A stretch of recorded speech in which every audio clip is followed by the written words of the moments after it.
Welcome back to my YouTube channel all the students. और आज का हमारा टॉपिक है टेंस चार्ट। तो कैसे हैं आप सभी? क्या आप रेडी हैं टेंस चार्ट को सीखने के लिए? क्या आपको ऐसा लगता है कि आप भी इंग्लिश सीख सकते हैं? क्या आपको कभी ऐसा सपना आया है कि आप इंग्लिश में बोल रहे हैं, right? You are speaking fluently in English. क्या आपको ऐसा लगता है? अगर आपको ऐसा नहीं लगता है, इसका मतलब आप अभी इंग्लिश को वास्तव में सीख ही नहीं रहे। तो come with me and I am here to teach you English grammar and to make you even more comfortable in English language. तो आज का जो हमारा टॉपिक है वो है टेंस चार्ट।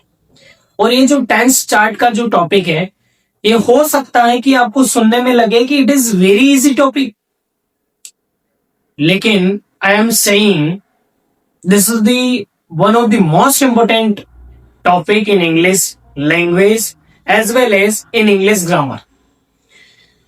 तो आज हम ट्राई करेंगे इस टेंस चार्ट की बेसिक डिटेल एक्सट्रैक्ट करने में। हम इसे समझेंगे कि एक्चुअल में ये टेंस चार्ट की क्या इंपॉर्टेंस है, right? There are three tense: present tense, past tense and future tense. और हर एक टेंस की चार कैटेगरी है। इंडेफिनेट, सिंपल, जिसे हम सिंपल इंडेफिनेट कहते हैं, continuous, perfect and perfect continuous. देखो, तीन टाइप के जो टेंस है वो इसलिए है क्योंकि तीन टाइप का टाइम है। क्योंकि हमने टाइम को तीन टाइप में डिवाइड कर रखा है। जो टाइम प्रेजेंट है वो प्रेजेंट टेंस है, जो टाइम चला गया है वो पास्ट है, इसीलिए पास्ट टेंस है, और जो टाइम आने वाला है जिसके बारे में हम सोचते हैं, इमेजिन करते हैं, राइट, हाइपोथेटिकली ऐसा होगा, वैसा होगा, ऐसा हो जाएगा, वो फ्यूचर है। अच्छा, ठीक है, ये तो समझ में आ गया। फिर ये चार कैटेगरी किस काम के लिए है ये भी बता दीजिए। तो ये जो चार कैटेगरी है ना, ये चार कैटेगरी का बेसिक जो बेसिस है वो ये है on the basis of work. ये चार कैटेगरी है, right? Simple, continuous, perfect and perfect continuous. तो फिलहाल के लिए आप सिर्फ इनके ऊपर ध्यान दीजिए, धीरे धीरे आपको ये भी सब चीजें समझ में आ जाएगी। देखिए, जैसे present simple tense, helping verb है डू एंड डज, और मेन वर्ब है वी वन, वर्ब का फर्स्ट फॉर्म। सबसे पहले आप ये समझिए कि हेल्पिंग वर्ब और मेन वर्ब क्या होता है। क्या हेल्पिंग वर्ब का मतलब सहायक क्रिया है? बिल्कुल सहायक क्रिया ही है। क्या मेन वर्ब का मतलब मुख्य क्रिया है? बिल्कुल मुख्य क्रिया ही है। अच्छा, ये दोनों क्या है? ये दोनों क्या है ये समझ लीजिए।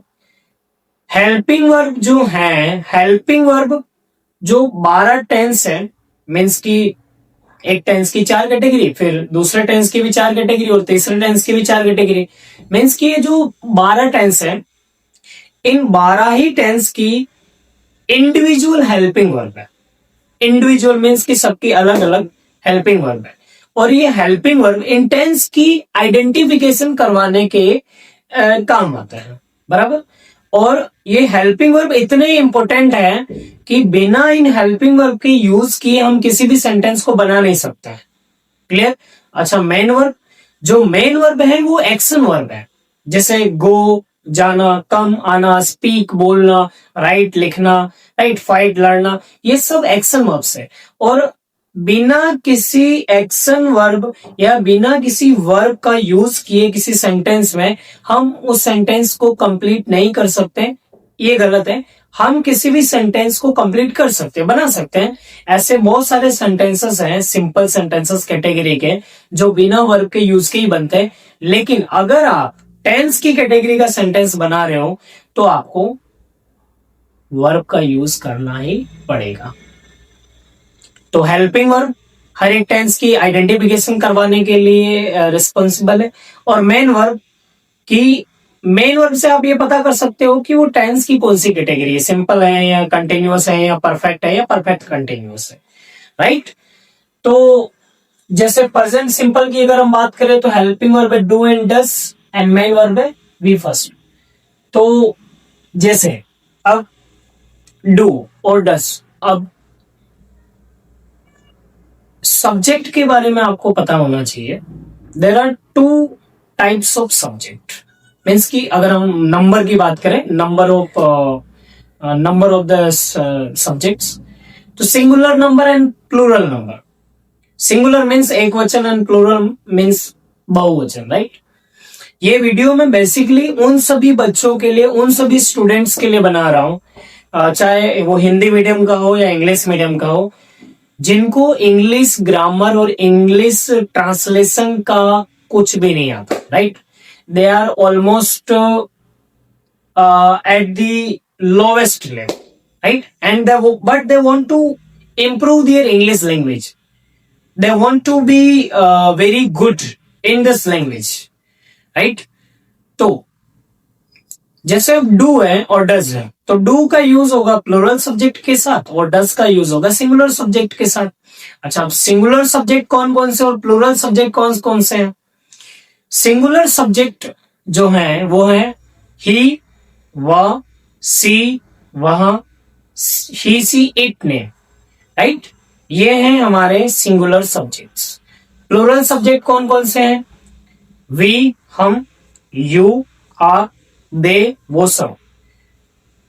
और जो आई है, जिसका मतलब मैं है, ये वैसे तो सिंगुलर कैटेगरी का है, बट जब हम टेंस में यूज करते हैं तो अक्सर ये सब्जेक्ट प्लूरल सब्जेक्ट के जैसे ट्रीट होता है, हालांकि ये एक सिंगुलर सब्जेक्ट है।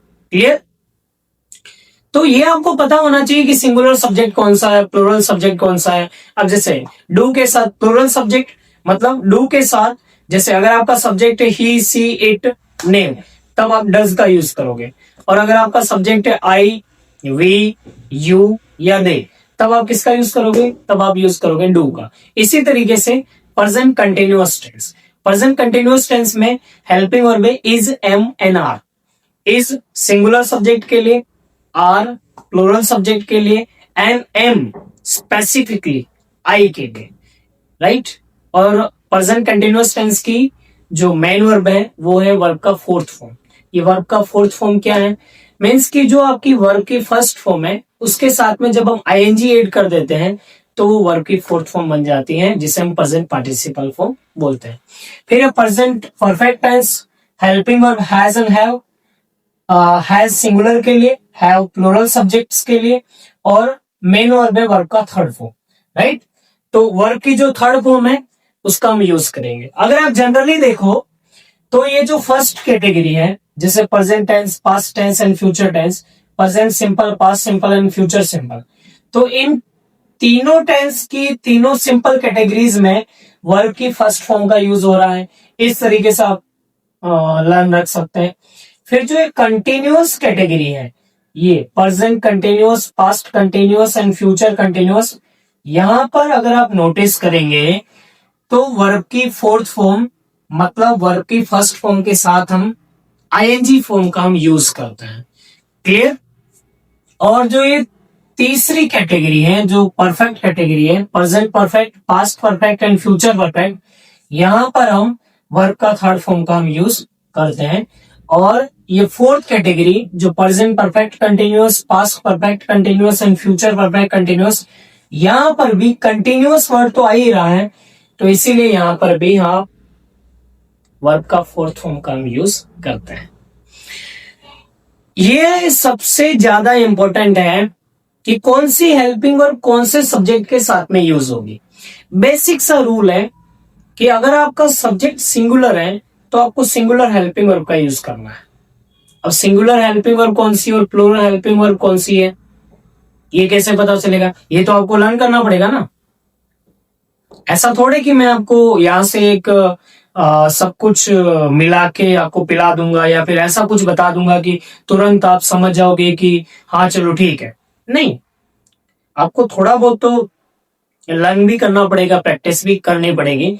तो ये बहुत ज्यादा इंपॉर्टेंट होता है, क्योंकि आप किसी भी सेंटेंस को हिंदी से इंग्लिश में जब आप ट्रांसलेट करेंगे तो सबसे इंपॉर्टेंट जो बात है वो ये है कि उस सेंटेंस के अंदर वर्ब क्या है, उस सेंटेंस के अंदर सब्जेक्ट क्या है और उस सेंटेंस के अंदर ऑब्जेक्ट क्या है। जब आपको किसी भी सेंटेंस के बारे में इन तीन चीज के बारे में पता चल जाता है, तब आप एकदम रेडी होते हैं उस सेंटेंस की ट्रांसलेशन बनाने के लिए, राइट। तो मैं ये आशा करता हूं कि आप इस वीडियो के थ्रू आप ये समझ पाए होंगे कि सब्जेक्ट क्या है, वर्ब क्या है, ऑब्जेक्ट क्या है, वर्ब क्या है और ये टेंस चार्ट की क्या इंपॉर्टेंस है इंग्लिश ग्रामर में, राइट।